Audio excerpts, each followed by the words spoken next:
Bonjour et bienvenue dans nos perspectives financières d'aujourd'hui. Rejoignez-nous aujourd'hui pour notre analyse du monde financier, des derniers événements, des dernières informations sur les marchés. Thomas va nous aider aujourd'hui depuis la salle des marchés.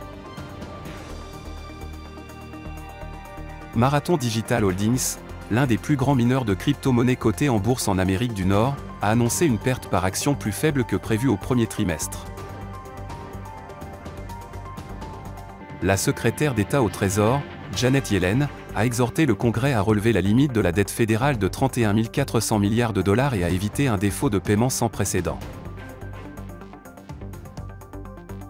La Banque du Japon a maintenu des taux d'intérêt très bas lors de sa réunion du mois dernier après avoir considéré le risque de manquer une chance d'atteindre son objectif d'inflation. Les actions Amazon ont gagné 0,9% lors de la dernière session. Le signal baissier de l'indicateur RSI est conforme à l'analyse technique globale. La dernière session a vu l'euro chuter de 0,6% par rapport au dollar. Selon l'indicateur Williams, nous sommes dans un marché survendu. La paire livre sterling-dollar a chuté de 0,8% lors de la dernière session. L'indicateur oscillateur ultime donne un signal haussier.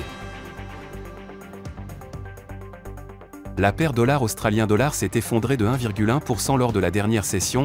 Le signal haussier de l'indicateur stochastique RSI est conforme à l'analyse technique globale.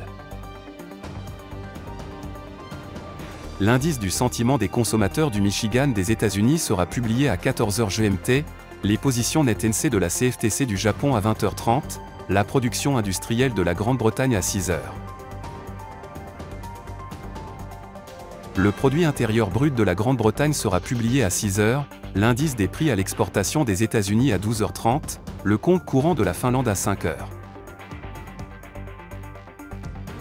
Nous espérons que vous avez apprécié nos perspectives du marché d'aujourd'hui. De la part de toute l'équipe, nous vous souhaitons une journée de trading productive. N'oubliez pas de nous rejoindre la prochaine fois pour toutes nos analyses des derniers événements et nouvelles sur les marchés financiers.